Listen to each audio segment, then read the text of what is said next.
Salut, c'est Loïc. Je suis ravi de te retrouver aujourd'hui pour cette nouvelle vidéo. Dans cette nouvelle vidéo, on va voir une technique de négociation. Enfin, on va parler de négo, je vais t'expliquer une négo et on va voir surtout pourquoi il faut jamais que tu coupes la poire en deux.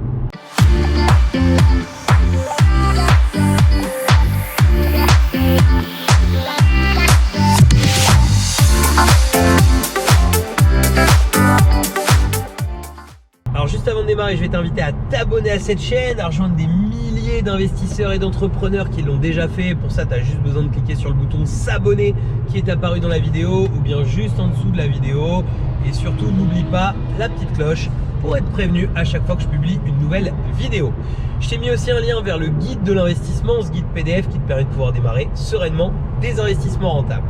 Alors concrètement, la négo, c'est un truc énorme sur lequel il y a des effets de levier énormes à avoir. C'est amusant parce que souvent j'ai je sais pas si c'est pour se donner bonne conscience ou si c'est pour mais j'ai plein de gens qui chopent mes programmes et qui m'envoient des messages après pour me dire ah excellent, rien qu'avec la négo que j'ai fait grâce à ce que j'ai appris, j'ai très largement remboursé mon programme. Alors ça me fait super plaisir.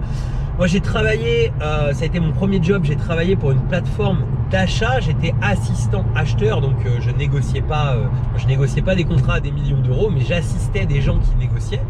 Mais comme j'ai vraiment un principe de modélisation et d'implémentation fort, bah, si tu veux, j'ai beaucoup écouté ces gens.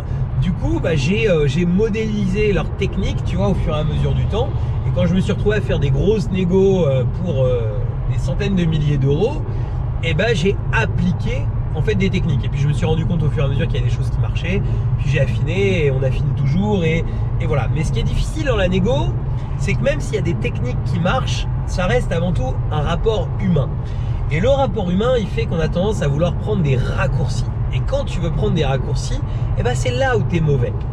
Et justement, on va parler de ces raccourcis, on va parler de plusieurs choses, mais je vais t'expliquer une négociation. Là, il y a quelques temps, il y a quelques semaines, quelques mois, enfin ouais non quelques semaines, en plus d'un mois en tout cas, bref on s'en fout, je négocie un produit, en fait c'est un immeuble de rapport qui était à 420 000 euros. Donc 420 000 euros, tu vois une négo sur 420 000 euros, tu te dis logiquement tu peux gratter pas mal, tu vois, au premier abord. Parce que tu te dis quand tu es sur des prix chers, souvent les gens ont un petit peu l'esprit, on peut gratter pas mal et tout ça parce qu'il y a moins de monde et tout. Mais le problème c'est que sur le secteur où j'investis, 400 000 euros, je veux dire que tu as éliminé une petite partie des gens, mais reste encore un paquet de monde qui sont capables d'acheter dans ces prix-là. Donc des gens capables de faire des offres sur des immeubles à 400 000 euros, eh ben il y en a un paquet. Donc tu es pris entre deux trucs, faire vite, pour pas louper le truc, mais faire quand même une belle négo parce que être rentable c'est bien, mais gagner de l'argent c'est encore mieux. Et si tu veux gagner de l'argent, il faut faire des belles négos, t'as pas le choix. Donc là le produit sort, c'est quelqu'un qui me prévient qu'il est sorti, un ami qui s'est fait contacter par un agent IMO qui lui a dit qu'il y avait ce produit qui était sorti. Et donc lui il me file l'info parce que lui il peut pas y aller, c'est un petit peu trop gros justement pour lui. Parce que bon, on était dans ces prix là, on était à 420 000, mais il y avait encore des travaux à prévoir. Donc il m'explique, il me donne l'info, donc moi j'appelle de suite et puis on me dit ouais 420 000 euros tout ça, donc c'était au-dessus de ce que moi j'aurais voulu mettre. Pour moi le bon prix il était à 380, 390 000 euros maximum. Je programme de suite une visite. Donc les agents IMO sont chiants, souvent ils veulent vérifier s'ils ne te connaissent pas bien que tu es en phase de pouvoir acheter parce que ils savent bien que dans ces prix là il y a des gens qui peuvent être un peu rêveurs et il y a des gens qui peuvent venir se balader. Donc voilà, ils me démontent un peu le produit en me disant il y a quand même des travaux, il va falloir reprévoir un bon billet derrière, enfin bref, ils partent dans tous les sens. Donc bref, concrètement, moi j'actionne le fait que je veux visiter et que c'est comme ça, donc on visite et je suis le premier parce que le bien n'était pas encore sorti sur le bon coin, donc je suis le premier à visiter, je visite le lendemain matin, donc là le produit sort sur le bon coin au même moment.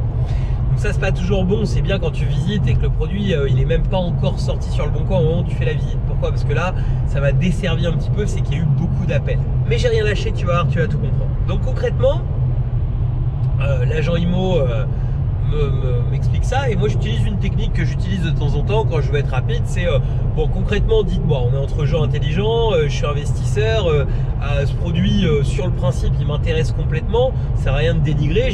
Par contre j'explique, il y a pas mal de travaux, il y a des choses à reprendre, il y a des escaliers qui ont des petits soucis, des choses qui sont pas forcément, qui en plus je le sais font peur à pas mal de gens, donc j'appuie bien sur ces points là. Je dis mais concrètement voilà, quelle marge de négo on a, qu'est-ce qu'on peut faire. Et donc là l'agent IMO me dit oh, on peut avoir à peu près 20 000. Donc concrètement en fait en quelques secondes on vient de dégringoler de 20 000 euros. Donc ça c'est pas mal quand même, et ça je t'invite toujours à poser la question, et dans une négo à ce que la personne qui est en face pose toujours son prix avant toi. Quand vous êtes à deux dans une négo, la personne qui est en face doit poser son prix avant toi. Donc concrètement on est à donc 420 000, on vient de passer à 400 000 très certainement, parce que c'est rare qu'on me dise c'est sûr que ça pourrait sortir à ce prix, surtout quand tu es le premier à visiter. Des fois quand il y a déjà eu des offres, refuser, accepter, il peut y avoir des choses, même si des fois ça peut être des techniques aussi de la part des agents IMO pour éviter que ça baisse trop ou tout ça. Mais en tout cas voilà, bon, on avait perdu 20 000. Bon, moi je fais un petit calcul devant la personne, je savais qu'il fallait que je fasse mon offre tout de suite, et je lui dis clairement 400 000 on est largement au-dessus. Je lui fais miroiter un petit peu ma situation, le fait que je savais que ça passait en financement. Pour être franc avec toi, j'avais pas du tout interrogé ma banque, mais je fais miroiter ça, ma bonne situation bancaire. En fait, j'ai toujours un peu fait, même quand j'étais pas forcément en bonne situation bancaire, je faisais miroiter ça. Mais bon, en même temps, à côté de ça, à ma décharge, tous mes crédits, toutes mes demandes de prêt, j'ai jamais fait annuler un compromis. J'ai toujours été au bout, j'ai toujours réussi à trouver le financement, même quand c'était un peu compliqué.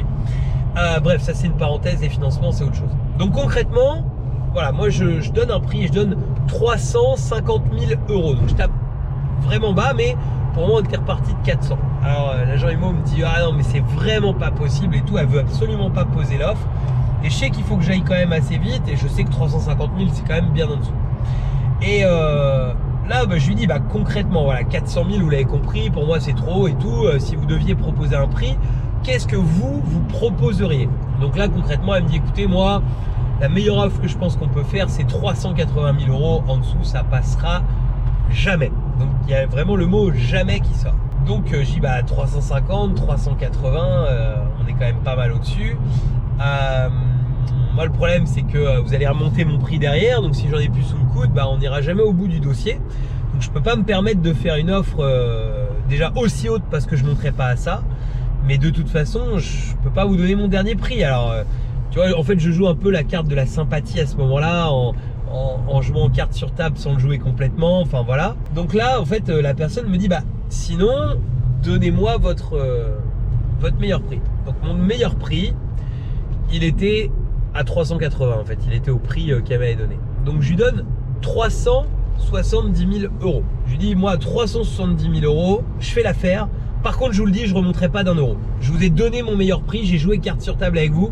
Donc vous, peut-être, proposez pas ces 370 000. Peut-être proposez 365 ou 363. Elle me dit non, mais moi je connais mon job et tout, je vais proposer 370, vous allez voir. Ça passe pas, mais voilà, on va pas jouer au marchand de tapis 107 ans. Je vais expliquer bien à la cliente que c'est votre dernier prix, que c'est un dossier sûr, que c'est un dossier carré, tout ça, pas de problème. Là, l'offre se pose, je fais une offre écrite, je complète le papier, on fait une offre écrite, on y va. Et là, résultat, on va, il se passe, je sais pas, 3-4 heures, ça va très vite, 4 heures peut-être. Et elle me rappelle, elle me dit écoutez, 370 c'est refusé, mais il y a possibilité de couper la poire en deux et de faire à 375 000. Et moi, c'est vraiment un principe, jamais je ne coupe la poire en deux. Donc, je dis non, et je lui dis concrètement que moi j'ai donné ma meilleure offre, et je me dis qu'à 5000, c'est pas possible. Quelqu'un va faire un effort, ou l'agent IMO, ou la personne en question, mais il y a forcément quelqu'un qui va faire un effort. Mais en tout cas, là, sur ce coup-là, ce sera pas moi, ou alors vraiment en dernière seconde, on va dire 1000 balles, tu vois, pour finir. Mais j'irai pas plus loin, en tout cas, je couperai pas la poire en deux. Je suis resté sur mes positions, j'ai positionné ça, j'ai expliqué ça. Et résultat, j'ai eu à 370 000, c'est l'agence en fait qui a fait son dernier effort, qui a gratté les 5000. ils ont des belles commissions en général sur ce genre de produit, donc ils arrivent à faire des bonnes choses. Moi j'en ai parlé d'ailleurs, hein. Je lui ai émis sa commission, je lui ai dit concrètement, voilà, votre commission, elle est de combien? Elle n'avait pas voulu me donner exactement le montant. Je lui ai dit de travailler sur cette commission et on a réussi à s'entendre au prix que je voulais. Donc concrètement, voilà, je voulais t'expliquer une anecdote importante. Et plein de fois, oui, c'est ça ce que je te disais, plein de fois j'ai coupé, j'ai refusé de couper la poire en deux.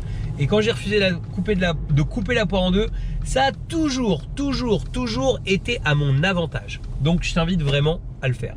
Je crois que d'ailleurs il y a un livre qui parle de ça, ne pas couper la poire en deux, mais je ne l'ai jamais lu pour être tout à fait franc. Je te remercie d'avoir suivi cette vidéo jusqu'à la fin. N'hésite pas à me mettre dans les commentaires si toi tu coupes la poire en deux ou si tu vas appliquer ce que je viens de t'expliquer. N'hésite pas également à accéder dans l'écran de fin à mon bonus spécial qui sont les 5 piliers d'une location courte durée qui cartonne. Je t'invite également à t'abonner à la chaîne et à regarder les dernières vidéos présentes sur la playlist Les conseils immobiliers. Je te dis à très bientôt pour une nouvelle vidéo.